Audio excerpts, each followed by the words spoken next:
Hello and welcome to Being Boss, a podcast for creative entrepreneurs. I'm Emily Thompson. And I'm Kathleen Shannon. I'm Natalie Franke, and I am Being Boss.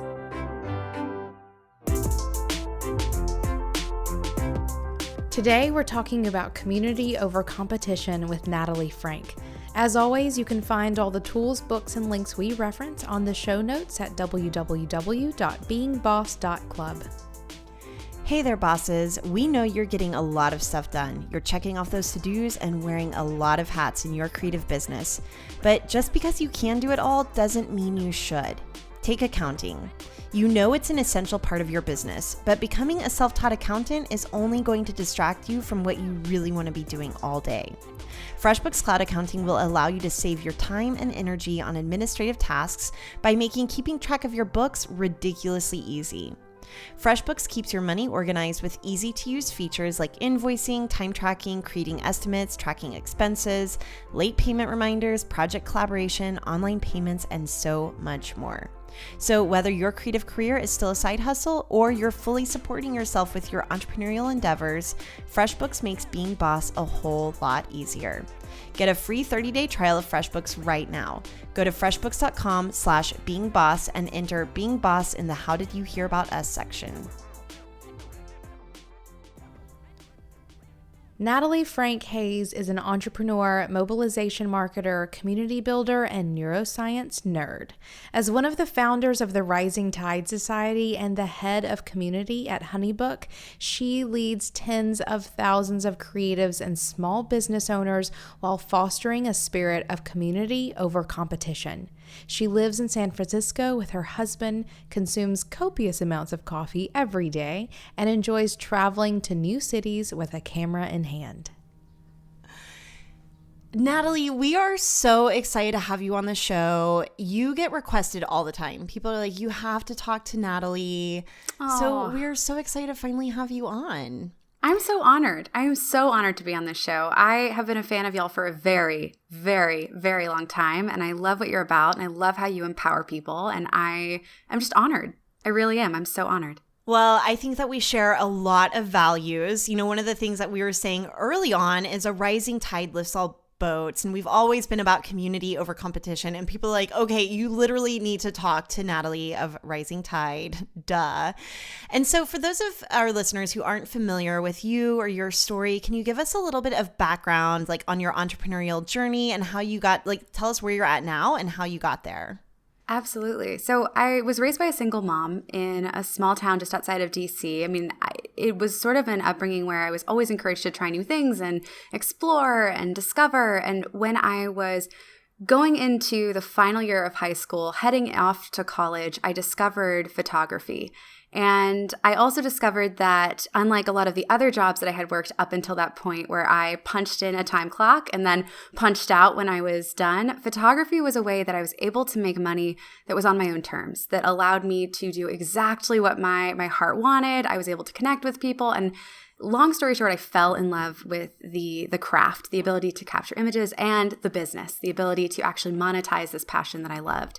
And so I went through college, and as I came to the close of that sort of season of my life as well, I made that decision not to get a job. I looked at the opportunity to go out into the traditional workforce, and everything about it to me just felt like death. It really did. I mean, I looked out and I said, wow, I can't spend the rest of my life in a cubicle. This is not going to happen. I love this camera. I love what I'm able to do with it. I'm going to go full time. So my journey really started as a photographer. I graduated from college. I built my photography business. I scaled it. And, you know, anyone, and you guys know this, anyone who's built a business knows that it is not, you know, rainbows and butterflies. It is struggle and hardship and joy like you'd never imagine, but nonetheless, the struggle is there. And what I found is that as my business grew and as I actually made more money and I became more successful in all of the worldly definitions of that word, I also found myself feeling increasingly alone. And I found myself feeling overwhelmed by the isolation of getting up in the morning, sitting behind a computer, not interacting with other human beings, and trying to build this thing that I was so passionate about without true community. And knowing that other people understood my pain, there were other people out there who had endured those same struggles, but they were my competitors. And therefore, in the current climate, I wasn't able to connect with them. I wasn't able to reach out to them. And so really led me. What year was this? When did you graduate college? So I graduated from college in 2012. I ran the business full time in basically in the years after that, leading up to the launch of Rising Tide, which was in the summer of 2015. So it's relatively fresh. It's new. It's still, I mean, again, it's funny because I think that due to the scale and size of it, people often assume it's just been around forever. I mean, that's kind of what I thought. Yes, I suppose. I get that a lot. But no, I mean, we're very new. And, we created Rising Tide because of those feelings. And because, I'm sitting there at a dinner table with two of my friends in that small town that I mentioned talking about business. They were wedding photographers as well. And we just realized that what we had as a group, the ability to sit down and share the struggle and carry the burdens together and not go through it alone, we wanted that for everyone. And I realized as well, if we don't build sustainable models of what it looks like to be a creative entrepreneur, and by sustainable, I don't mean what maybe most people would think I mean by that. I literally mean waking up in the morning and feeling okay, mental health, check, like balance in your life, check, people to lean on, to talk to, the simple and fundamental elements of human, community and the need for us to be social creatures. If that's not established and there aren't, organizations or foundational structures that enable that within your journey, it's going to be not only harder, but I really don't believe that you can go at it alone and be successful in the long run. It's not a long game plan. And so we wanted to change it. So we started by just getting people together for coffee in our hometown. I was using the hashtag community over competition. It's funny because at the time, it was tiny, like no one talked about it. No one had heard of it, but we were using it. And all of a sudden, it was like someone just took a match and lit a fire. The pains that I had been experiencing, other people had been experiencing. And that's why Rising Tide grew. It wasn't some magic growth hack. Everyone always asked me, how did you do it? What was the magic? And the truth is there was a pain and we provided an option for a solution. And it was that simple. We were in the right place at the right time, and we surrounded ourselves with phenomenal human beings who were willing to gather people together in their hometowns, just like we were doing in ours. And we built a global playbook with local execution. So we created a foundational structure that said, hey, every month we're going to have a topic. We're going to talk about business. Here are all the tools you need to lead your local city. And then we let the leaders truly run wild and feel ownership in their local area. And with that came growth. And we went from 9 chapters to 100, from 100 chapters now, 2.5, almost 3 years later, to over 400 chapters around the United States, Canada, and the world. And I should mention, it's free. This is led by volunteers. This isn't, again, it's not and never was meant to be Rising Tide, a business. It was a community and it was a passion project that kind of exploded. And, for that, it's these leaders that really drive it home.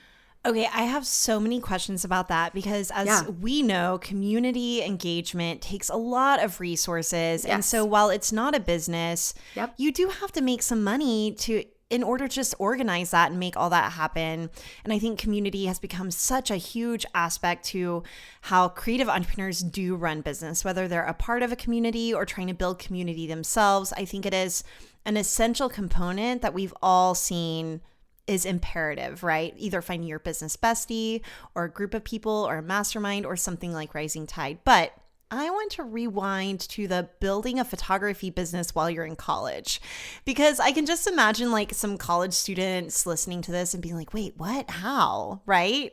So it reminds me of how one time I heard that Walt Disney started Mickey Mouse because like he wanted to make some money. And I feel like that's impossible for anyone to do today. Like, I want to make some money, so I'm going to draw like a cute little cartoon character and it's going to be the big thing, right? Yeah. So it seems really probably to some listeners like improbable. Like, how did you manage college and building a photography business? And then also there was something in your story that caught my ear as far as like really building it.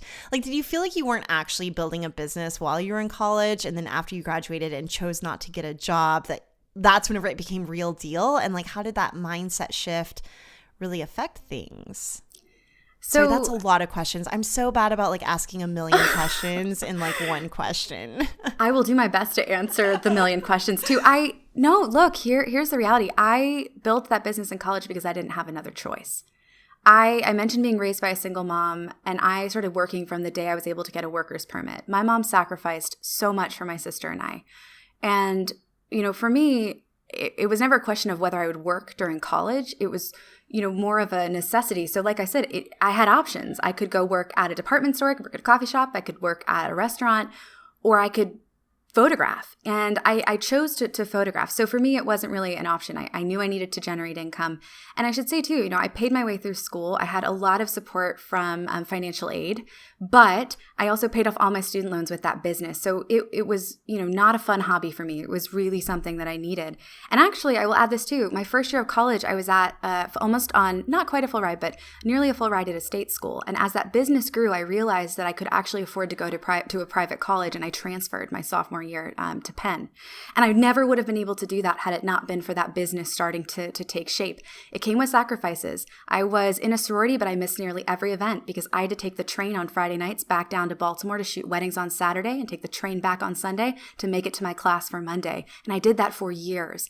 So how did I do it? I didn't have a choice. I think it took grit and resilience and a desire. I said, you know what? I would rather have this season of my life be insanely hard and difficult from the standpoint of time management and not having a ton of free time, so that I can pursue something that I really feel strongly about and learn and grow and be challenged in a unique way and own my own destiny. The autonomy side of it, the freedom side of it was really appealing.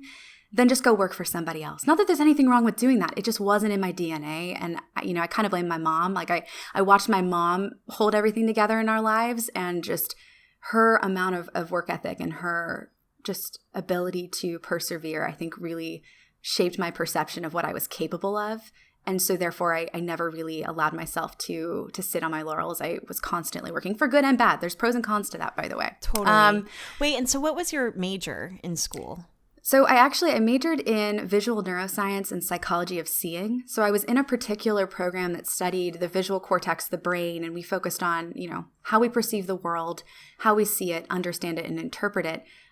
Because I didn't want to major in photography, because I was actually learning everything I needed to learn in photography from YouTube, from getting my hands dirty, going out and photograph. Like, I didn't want to major in the thing that I knew I could gain in the real world. So I pursued something that I felt like would enable me to both run my business better and understand, human decision making and the psychology behind how we see. So that's, yeah. And I'm a nerd. I don't know. I'm a nerd. Wild. So that's okay. We are too, especially Emily. Thanks, Kathleen. No, I just say that because Emily and her major, I feel like I'm probably the only creative entrepreneur who is an art major. You know what I mean? Like, I think most of us were lawyers or scientists or whatever, and got artsy with it. So then did you imagine that your job, sorry I'm like so hung up on this, but I think that we've got some younger listeners who are pursuing this kind of decision making. Yes. Did you imagine that you were going to get a job then in that field? Like, was that the game plan? And then whenever you're like, you know what, I'm not going to go get a job, was it the photography career that you were really going to double down on? And like, what was that like? Yes. So I looked out at what the options would be for someone with a very strange major that is a combination of art history, psychology, and neuroscience, that knew they didn't want to go to med school, which is, again, a lot of people in my major actually went on to medical school. And they used that major because it sounded funky. And so it gave them a chance above the biology and the typical pre-med majors. And I knew that wasn't the route for me. So, I really was looking at options in everything from like creative strategy to potentially working in, let's say, like a department store and actually doing visual design and thinking through how to increase sales by, changing the way in which you structure everything from a window display to a magazine advertisement to, because there's neuroscience and neuromarketing behind that. And so those were some of my options. And, I don't really know, to be honest, when that epiphany happened for me. If I am being brutally vulnerable, I think it was the moment in which my grandmother passed away. I was a junior in college, and again, mentioned being raised by a single mom. My grandmother also then stepped in and was like my dad, and so I had a village surrounding me, and she was much more of a parent than a grandparent. And when she passed, right before she passed, she did make a comment to me. She said, "I can't imagine you working for anyone else." She's like, "I just don't see you ever working for anyone else. I can't imagine it." And I kind of laughed, and I was like, What do you mean, Mom? What do you mean?" And she's like, "I don't know, Nat.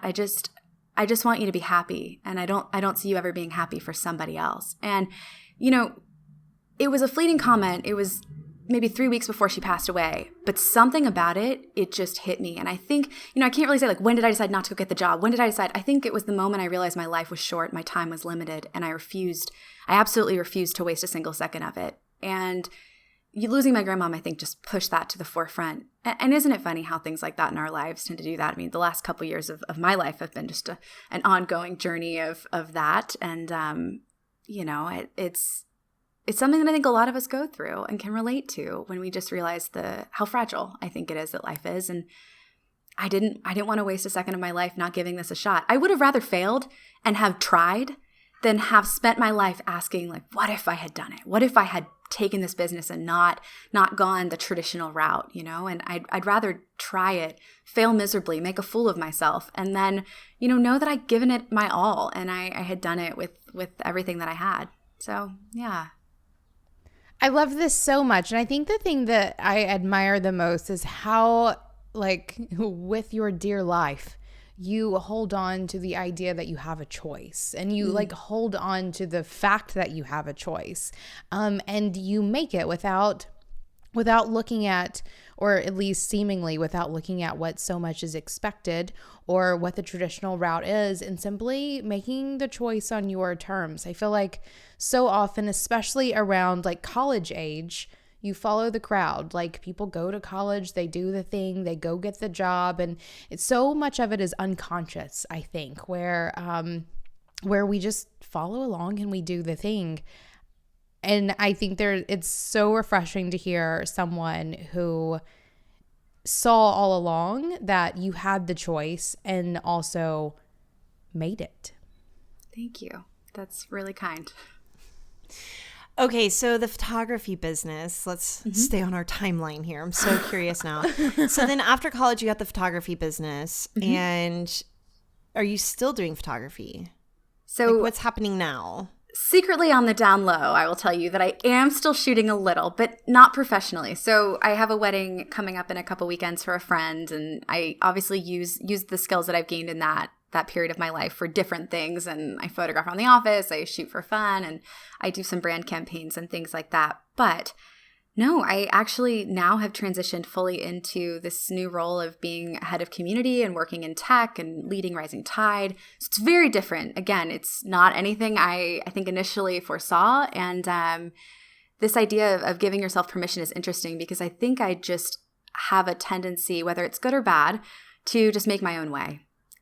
Even the title, I was the other day talking to someone and they're like, what does a head of community do? And I say, I do whatever I'm doing at the time. Like that changes day to day, that changes week to week. It will change month to month, depending on what we're working on, what we're trying to do, our initiatives, our goals.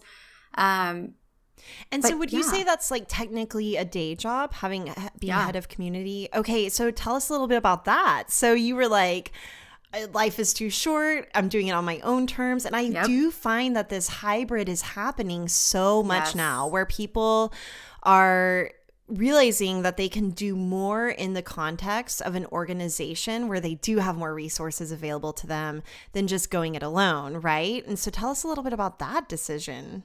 Yeah, so I'm one of the strange ones that went from entrepreneurship back into working for someone, right? Again, I like to throw in this little asterisk and say I work in tech and I work in a startup. So in a way, it does, the amount of autonomy that I have, and I communicate. I just had a meeting with the CEO right before this interview. So it's different than a traditional structure that many people are accustomed to. And I think with that, it's probably the only reason truly that I can come in every day and love what I do. But it's been an adventure. I have learned more, I think, in the last 2 years of working alongside Honeybook than I have in many, many years prior to that, because I was able to take all the knowledge and skills I gained from building a business and running every aspect of a company, and then being able to hone in on just one. And so on one side, it's very interesting to come into an organization where people are very specialized in their roles, and you're the only one in the entire, think of it this way, in startups, it's all investor funds out here in Silicon Valley, unless you're bootstrapping it, like it's investor funds. To walk into a company and be the only one who's run a profitable business in the entire building from start to finish on your own. I mean, it's an unbelievable and very strange feeling to know that there are people here that know far more than you in their specialty, but you are the only one that has ever really run and seen the full picture of an org. And so it's been both a challenge and a huge opportunity. There have been moments where I obviously get frustrated because I am so used to having full control and autonomy, and other moments where I feel more empowered than I've ever felt, and I have mentors, and I've been able to tap into people that have been building communities and writing books about building communities. And so I think it's been this nice hybrid of taking advantage of all that the startup and tech world has to offer with, making it very clear from day one that I'm not a typical employee. I am, at the end of the day, likely never going. I always say this to my boss. I say, this is the only job I'll probably ever have. And it's by virtue of a merger and an acquisition. Other than that, I will probably go on and build something else next. That's my goal, or create something else next. And so it's been eye-opening. But I've also learned a lot. I really have. Wait, so do they own Rising Tide? I see. Okay. Wait, tell me more. I don't know anything about any of this. Yes. No, but this is a good question. We get this question a lot because in the startup world where a lot of creatives are their business, meaning, they can scale by building employees under them or associates under them. But a lot of them, in the photography space especially, they are the business. So they can't really sell themselves anymore. It doesn't really work like that after they're done, perhaps like you could have sold a shoe store or something of that nature. So in this case with Rising Tide, we built it to be a community. We had no interest in monetizing it, meaning I didn't want to charge people to attend meetings. I didn't foresee us hosting a big national conference because there were already so many amazing conferences out there that were popping up and boutique ones that were popping up. And again, I'm like, I'd rather empower them. We didn't see ourselves selling courses because there were already so many great people volunteering for our community that had individual courses that they were selling and teaching in their specialties. And so we started by trying to find sponsors, and we got a couple different corporate sponsors that helped us to find some path to sustainability that didn't kind of take away from that agreement we all had to not charge for the meetings. And eventually we realized that we needed more support than that in order for us to transition out of, focusing on photography full time, and for me to move into a role where I was building community full time now that it had grown. I needed to be able to do that. And so we, just around that same time that we're having these conversations, we met up with Honeybook. We had flown out here to basically launch our Tuesdays Together meeting in San Francisco. And we sat down at a table with them, and it was one of those moments where we just started to finish each other's sentences about the new economy that's emerging and the way work is changing for people. And the future is freelance. Not even that the future, people say the gig economy is the future. A lot of those jobs will be replaced by robots and automation. Just wait till self-driving cars and the entire trucking industry, Uber, Lyft. That's what my husband does. Yes, it's going to change everything. Engineer. Totally. Yep, it's going to change everything. So I want to be on the side of championing human creativity and human passion for jobs that are going to shape the lives of all of us, that boundaries and borders no longer really matter. I mean, I could go on and on and on, but we started finishing each other's sentences. And the CEO looked at me and he said, what do you need? Like, what do you need to grow this, to make this happen? And, ultimately that was the conversation that led to a partnership, that led to, You're like, an I need acquisition. some money. I need to be able to do it full time. What I need is a salary. That's what I need, right, so that I can wake up in the morning and build this thing. I could only imagine that basically it becomes a nonprofit and taking up a lot of your time. And I feel like Emily and I have had similar trajectories with even being boss, like creating this thing that's so much bigger than ourselves, that's free to so many people, but really having to find a way to monetize. So it sounds like kind of the best of both worlds. And we've had some amazing partnerships. So for us, like with FreshBooks, for example, has really afforded us the opportunity to keep doing it and making it free for creatives to continue to participate and be a part of that community. So I want to come back to just really the philosophy of community and competition, and maybe we'll dig back into the inner workings of how do you actually make a community work and some tips and advice around that. But do you feel like you have a turning point or a memorable moment where you realize that it really is about community over competition? Because I think that with the popularity of the hashtag, people have kind of glossed over what that actually really truly means. Yes. Yes. Okay. So there have been many moments where I realized that this was the key. I think for me, it came from a fundamental understanding that we can either look at each other as enemies, or we can look at each other as comrades. We can look at each other from the standpoint of camaraderie, that we're in this together. That is how, like, if you boil everything down to those two fundamental viewpoints, some would say one is the idea of abundance. The other is the idea of scarcity, meaning, there's not enough to go around. I have to win at every turn. I can't let anybody get any market share. I have to dominate always. Because if I don't, I'm going to lose. I'm going to crumble. I'm going to fail. If she succeeds, I'm not succeeding. If that person gets that opportunity, it means I'm losing. It means I'm less than. It means I'm falling apart. Versus, there's more than enough for all of us to go around. That if we stand together, we can actually change far more than if we stand alone. That innovation and the ability for all of us to forge our own paths, to blaze our own trails, it doesn't deter from other people's success, but rather it shows us sometimes just how far we can go. I like to say, a glass ceiling isn't shattered by one woman. A glass ceiling is shattered oftentimes by hundreds of women over and over and over again, pushing farther in the boundaries than have ever been pushed before until one of them is able to break through. But if we pull each other down and we don't allow each other to climb and to succeed and to win, then we all get trapped and stay below the glass ceiling.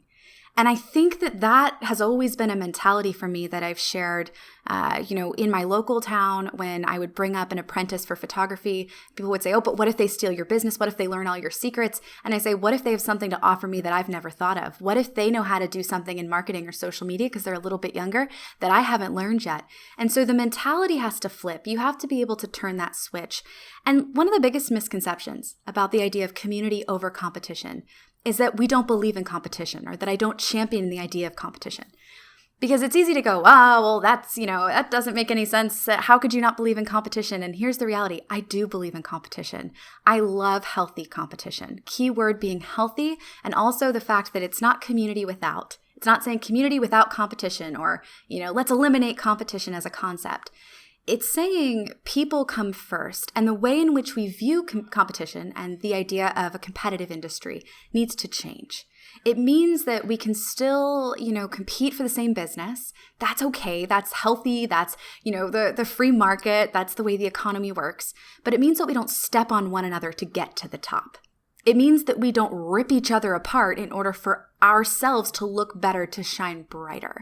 It also means that we don't, discount the new voices, the newcomers, the dreamers, the people coming up who have ideas and want to try something new and want to innovate and want to change. Because I think that we have a tendency to do that. We have a tendency, once we've been in an industry for a long time, to roll our eyes at people asking new questions and to diminish the ability or potential of somebody to actually succeed, because we can't imagine if they didn't do it the hard way that there's another way. And, I hear this a lot. There was a psychological study done with monkeys, where they actually had a fire pole in a large room full of monkeys, and they hung fruit from the top of the fire pole. And when a monkey would climb up to get to the top to grab the fruit, someone at the top would squirt them with a water hose and push them back down. So they were never able to go up and get the fruit. But nonetheless, they would try and they would try and they would try time and time again to get the fruit. And one day, when they put the fruit out, they saw a monkey try to scamper up and another monkey pulled them down. The fire hose didn't stop the monkey from getting the fruit. It was another monkey that said, no, you can't get that. You can't do that. That thing up there, you're not going to get it because I didn't get it. None of us got it. And so why would you? And eventually they stopped even trying.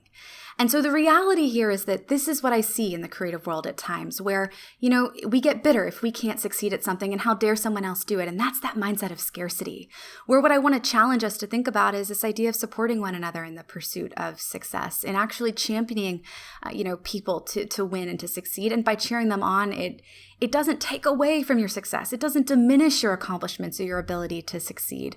I think it actually empowers all of us to dream a little bit bigger and to do it in a way that I believe is more fulfilling.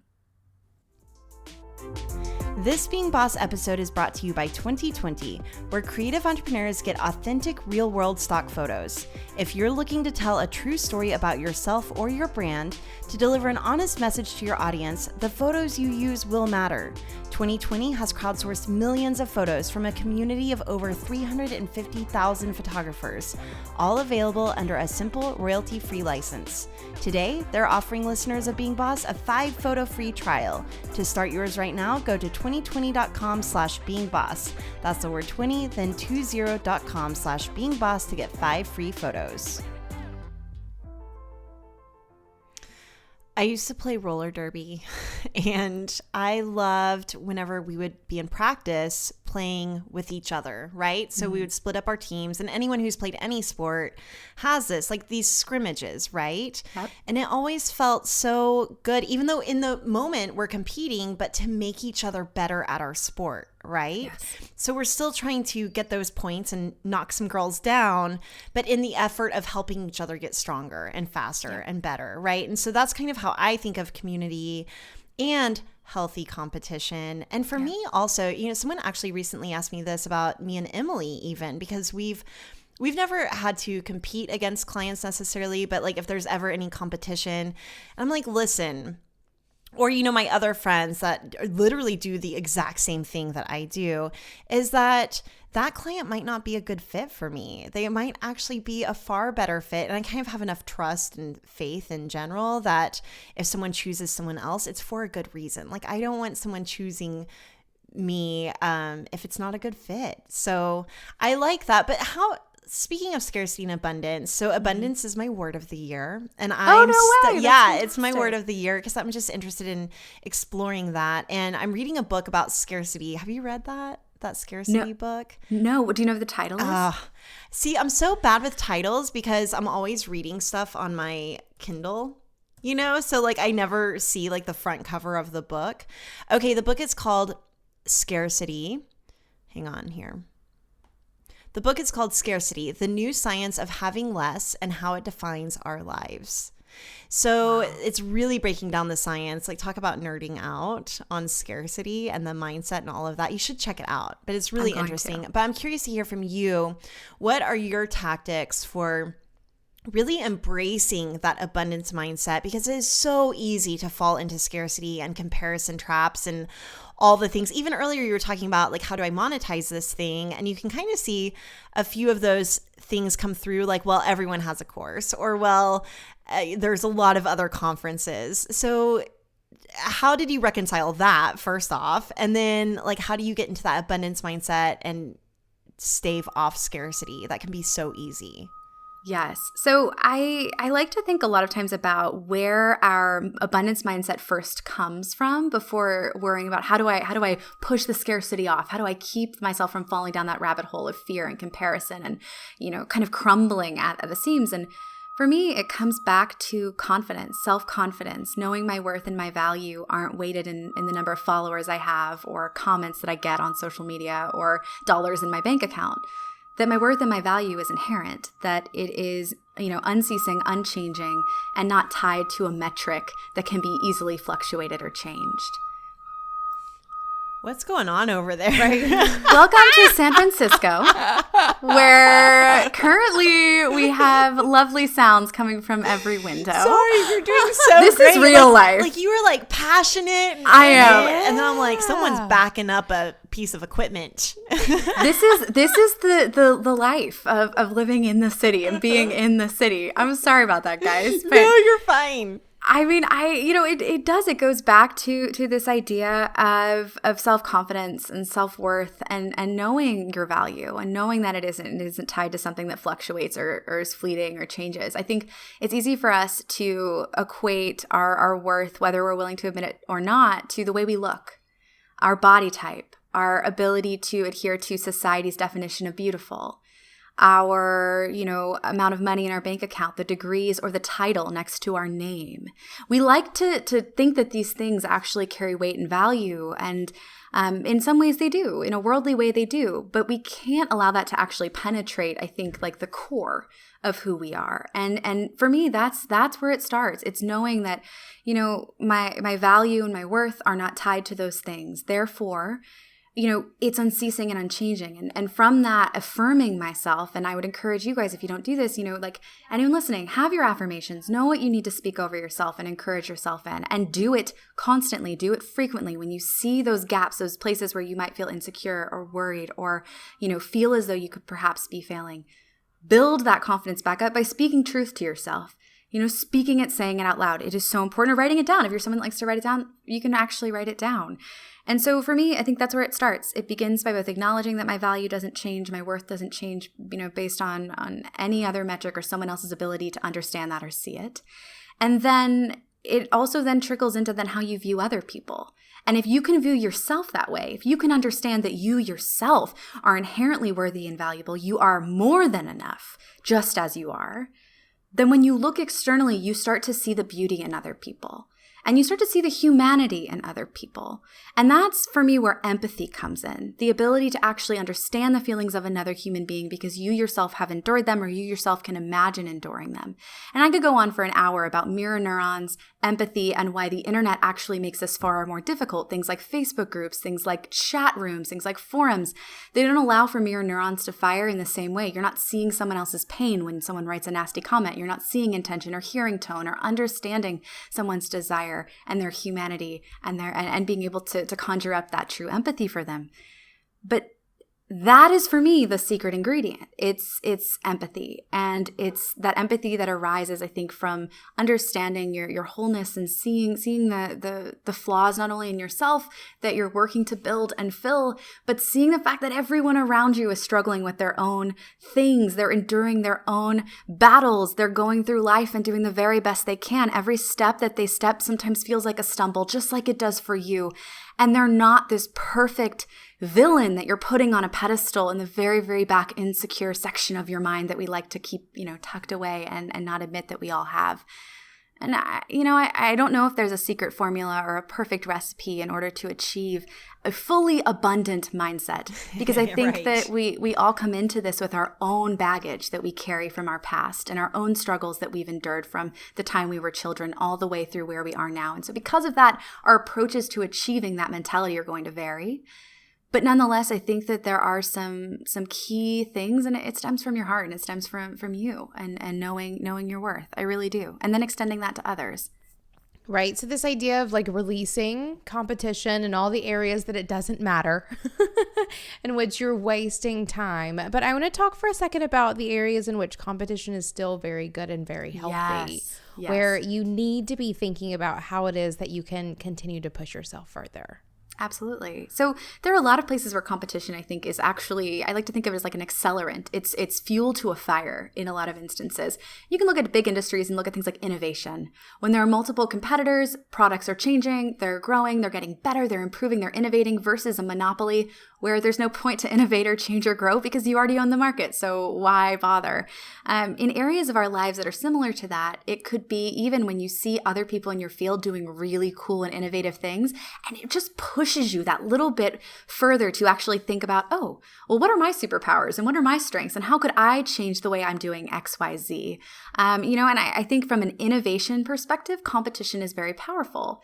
I also think that competition can be incredibly beneficial when it's against yourself. So what I like to say is my biggest competitor is the woman I was yesterday. Like, I'm competing to be better than I was yesterday. I want to be improving every day and growing every day. And I used to swim. I was a swimmer for a long time. I met my husband rowing. So I've also, spent a lot of time on an erg machine. And, in those instances, you're not competing against other people in the pool. Like, despite what people think when they watch the Olympics, like, oh, Michael Phelps is racing against these other swimmers. The reality is that swimmer is racing against their own time. They've done this so many times. They know their time. They know how long it will take them to complete that race in the pool, regardless of what time it takes the other people to compete. So they need to improve on their time every single time they dive into the water. Same with an erg. You need to pull harder and better every time. You're competing against yourself. And so I love when, as a business owner, I look at how I performed last year, what my goals were last year, what my key results and objectives were, and see, did I meet them, and how do I change the way I'm doing things in order to innovate, in order to improve, in order to be better. It's why things like FreshBooks, things like QuickBooks, HoneyBooks, whatever it is that you're using, it enables you to actually build better processes in your business, enable to streamline things so that you can run your business better. When you find something that helps you to do that, you're doing it better than you did last year. So you're going to be moving forward, freeing up more of your time to do what you love. Like that magic and secret sauce, I think, in the self-competition mindset is very healthy. And I encourage it not only on my team, but I encourage it with myself. And, it has a pendulum that can swing both ways. You never want to be too self-competitive that you tear yourself apart, but rather that I think you celebrate the small victories that you make along the way, and you always are challenging yourself to grow. But nonetheless, I think it's really valuable. Sorry, I feel like I'm like dominating these questions. Ask what I needed to ask. Okay, well then I have a question about self-competition, because I can definitely go to that place where I am tearing myself down, even as an athlete. Like this year, I haven't been able to deadlift as heavy as I did last year. And I'm giving myself a lot of grace there. But whenever it comes to business and your bank account and all of those goals, a backslide can feel really discouraging, right? Yes. And so how do you manage that whenever you're not hitting the same goals, or things have changed and you're like kind of scrambling and you're not hitting that time or that money or whatever it is? Oh, I've experienced this very recently. So a couple of months ago, I, had been struggling with health issues behind the scenes for a long time. This is something that now is more public, but for years, I never really opened up about it, because when I was 21, I was diagnosed with a brain tumor. And little over now, I guess 4 months ago, I got my latest MRI back from the doctors at UCSF and was told with 2 weeks' notice that I needed to go in for surgery to remove my tumor. And so immediately, in a matter of what felt like seconds, but reasonably was more like days, my entire world came to a halt. So being someone that is a perfectionist, that for very, very long was actually a workaholic and had become addicted to the adrenaline rush of being stressed and overwhelmed, which is an actual thing, I watched as all of those goals had to suddenly come to a halt. All the projects I had worked on, for Honeybook and Rising Tide, they had to stop. All the personal brand projects that I wanted to work on had to stop. I want to work on a book. That had to come to an end. And I recognized very quickly that self-disappointment and that sense of defeat is sort of a monster that can easily overcome even the best intentions and even the best desires. And what I found was that in giving myself grace and really understanding what that word meant to me in that season of my life, it meant that I didn't have to adhere to the same goals because my life had changed. It didn't mean I would never come back to them, and it didn't mean that I would never pursue them in the same way, but it meant that I needed to find space within my world to change my goals and to be willing to do so, and to give myself forgiveness for not being able to work in the same way that I was before. And that meant things like, my goal and competing with myself meant that just because I couldn't, this is going to sound silly, but I couldn't walk more than a couple blocks for weeks. It's like, well, I'm going to try to walk a little further tomorrow. Walking, like, can we just think about that for a second? I was setting goals in the 6 and 7 figures marks, right, for a business. And all of a sudden, a month later, my goal is, can I walk a block today? So just like think about that and let that resonate for a second, because sometimes we do get so caught up in the minutia of, I want to be better and better and better and better. And we're chasing down this rabbit hole of our own success, not really appreciating and being grateful for the fact that our lungs are working and our eyes are working and we have 2 hands and 2 feet that can move for us. And anyone who's dealt with a chronic illness, and I should say there are some incredible chronic illness warriors in the creative industry. I have been floored and inspired and moved by them, because people say, oh, you inspire me. I said, you should meet the people that inspire me, because I can't hold a candle to some of these men and women that have endured things that you would never even know, perhaps from looking at where they are, what they've overcome, and what they do every day. But nonetheless, I think it goes back to to really understanding that you have to forgive yourself and give yourself grace and know that your definition of success and winning is going to be different from everybody else's.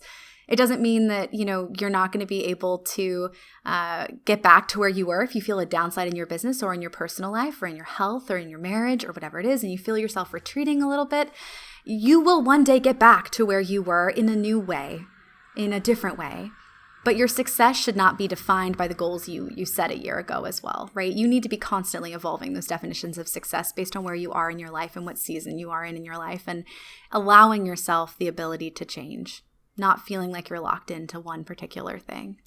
I love that so much. And I think that's where the intentionality of how you move every single day really comes into it. And so one of my mantras lately has been high intent, low attachment. And so I do have big goals, but I think what's even more important than my goals is the intention that powers the actions to get there. And so even if I'm not, for example, lifting as heavy today as I was 3 months ago, the intention to connect my mind to my body to those muscles is so much stronger in those lifts at 25 pounds less than they were whenever I was just like doing anything I could to get that weight up. Anyway, how are you doing today? How's your health? I'm doing okay. It's been a long road back. I talk about it a lot in terms of it's been a recovery journey, and I'm doing okay. I came out of surgery and they were able to remove most of my tumor, which was such a gift. And minor complications from surgery, nothing super major. I came out with something called water diabetes. It's diabetes insipidus. It's different from normal, like type 1, type 2. It's basically my body doesn't retain water in the same way that it used to. It doesn't produce the hormone that tells my kidneys like, hey, hang on to that water. You need it to survive.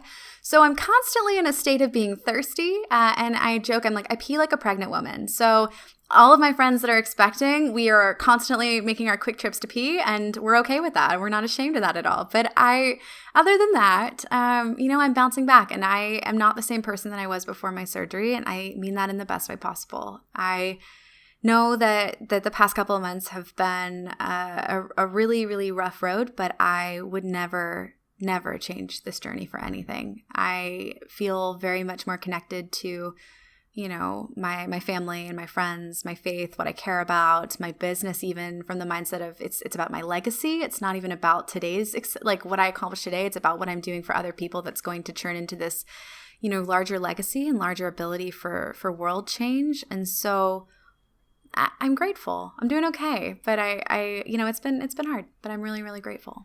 Well, you are a light. Your energy is shining real bright. So kudos on that. Thank you. Wishing you like a healthy recovery. Thank you.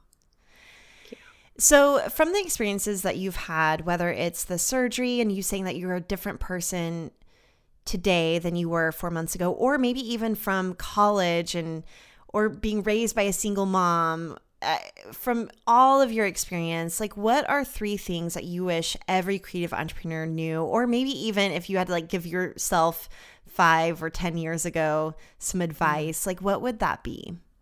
Oh man. So some advice. I think this is ultimately what I would say. You have to make a decision very early on about who you want to be. It's not about what you want to do and what you want to accomplish, or what check marks you want, what title you want, what job you want, even what business you want. You need to decide very early on who you want to be and why. What is the purpose for your life right now, in this moment? And then from that, everything else will flow. Because oftentimes we do something just to do it and we don't understand the purpose behind it. But once you understand the purpose and you build your business on a foundation of purpose, you build your life on a foundation of purpose, the rest will come. It may not look like what you want, but it will come. If you're chasing after one goal and just one goal without understanding why and understanding how it rolls up to who you want to be and the impact you want your life to make, then it will have far less meaning than if you've set it up the right way. I also think, I would tell myself at a very, very young age that Once you discover that purpose and you know what makes your heart tick and you understand why you get up every single morning and go do it over and over again, it's okay if the thing you do changes, as long as the purpose is something that you can feel confident in every single day. Meaning, I photographed weddings because I desperately cared as I moved into the photography world. I desperately cared about people and love and connection and relationship and human connection and relationship. And now I don't shoot weddings anymore. I build community. But yet again, I'm still drilling into this desire that people have to connect and be connected and feel a sense of companionship and community in a different way. And my purpose continues to be at the forefront of that. I would also tell myself, look, it's going to be really hard. It's going to be really, really hard. It's not going to look like anything that you could possibly expect for yourself. And there are going to be moments where you want to, ball your hands up into fists and literally pound away at the very thing that you've built, where you're going to want to give up and you feel like every step you take is a stumble and you're going to question everything. But don't let that stop you. Don't let that be the barrier that keeps you from taking the next step forward, because it's only really failure if you don't get back up. Having resilience and having grit in the things that matter are going to take you far along on your journey in a way that just getting lucky never will. And it's not your successes that'll actually teach you what it means to be successful, but it's your failures that will make you appreciate the tiny victories and show you what success should actually look like in your life. So I think that's what I would tell myself. I think if the future me told me that right now, I'd probably just cry. Just I kind of want to cry right now just hearing it. Just have at it. Because, and those things are true, not even in the beginning or like early in the stages, but even for me 10, 15 years later, like that shit still resonates quite a lot. Like those feelings never go away. And I think the earlier you can just come to terms with all of those things and just keep pounding forward, you're going to be getting where you want to go, even if you don't know what that looks like yet. So I love that. I love all of that. Thank you very much. What are you geeking out about right now? Okay. So I mentioned being a nerd. I hope This isn't too nerdy. I don't think it will be. I think you guys will accept me for my geekiness in this moment. I mean, I'm reading a book about the science of scarcity, so I think I'm with you. Whatever you're going to say. Oh, man. I am loving Roger Dooley's blog. So there's this neuromarketer named Roger Dooley, and he wrote a book called Brainfluence, which I've read now, I think 4 or 5 times. I have it next to my bed. Like some people keep certain books. That is my book I keep next to my bed, is Brainfluence. I love this book, and I really love what he writes about. But his blog is fantastic. He brings on a lot of different neuroscientists, marketers, just thought leaders in the business space. And it's incredible. So I read this article today about marketing and using the visual fields to structure the way in which you market content to someone. And essentially, because of the way our brain works and the way our right and left visual fields reflect through the visual cortex into the back of the brain and the way we perceive that information and all of it, you can boil it down to say that if you want to convey something emotional, you need to put it on the left-hand side, the left visual field. If you want to convey something quantitative, logical, data-driven, you need to put it on the right-hand side of a screen, of a stage, you name it. So even when you're teaching someone how to speak on a stage, the way in which they turn to convey emotion, being on stage left or stage right, should be different from the way in which they turn to convey a joke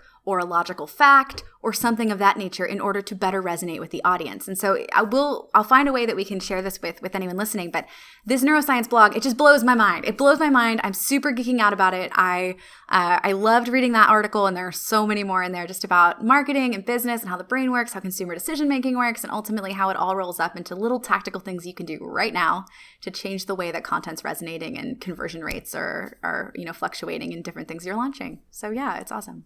That is so wonderfully nerdy. We'll include a link in our show notes. I don't know.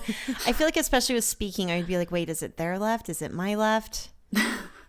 That right. it's This too is much why I don't want choreography to for me. speak. Like it's hard enough for me to speak while focusing on what I'm saying, let alone making sure I'm standing in the right place and turning in the right direction at the right moment. Like you guys want to see me flub over my words and look like a ridiculous person? That's not true at all. You are so good at it, Emily. But I respect appreciate your false confidence in me, repellent to Kathleen. speaking. I simply know myself. It's fine. It's fine. That's fascinating, though. Thank you so much for sharing that. Of course. Natalie, what are you working on right now? Oh, so working on a couple different things. I really want to get on the ground more. It sounds walking. like. Now How that far I've are you accomplished walking now? You're good. I'm great now. Okay. Yes. In terms of walking, I've been back into even workout classes now, 4 months out, which has been great, and traveling again. So walking is something I've checked off now, which is good. But no, I'm working on a couple different things. I'm getting on the ground more and connecting more with the communities as they are in their hometown. So we're going to Atlanta. We'll be going to a couple different places, which I'm excited about. I'm also trying to get this book proposal up and running. I really want to write a book. This is my 2019 dream project. So trying to kind of get myself into gear of actually creating that content. You know, it's great to have the vision. I've got to get my, butt in gear and get stuff done. So that as well. And then just honestly enjoying this season. I know it sounds silly, but I'm enjoying this season. I'm out of surgery and spending time with my husband and our dog and just embracing life as much as I can, every moment of it. Wonderful. And what makes you feel most boss? Ooh. Honestly, I think it's looking around at the people in my life and knowing that this business has allowed this type of community to grow. That, it's like seeing the faces of other people. It really is. It's like looking around and being like, wow, because of Rising Tide, these two podcasters met and now they're at the top of the charts. And because of this thing that we did, this project, now school's going to be built in Lao through Pencils of Promise. And, seeing those types of legacy style, accomplishments, that for me is like, damn, I feel like a boss. I feel like I've done something that I'm really proud of. Thank you so much for coming and sharing your story and all of the inspiration. I got cold chills a couple of times. And I think that, obviously what you're doing is resonating with so many people and is so necessary. Kathleen and I see it for sure, where, choosing this path is sometimes a kiss of death.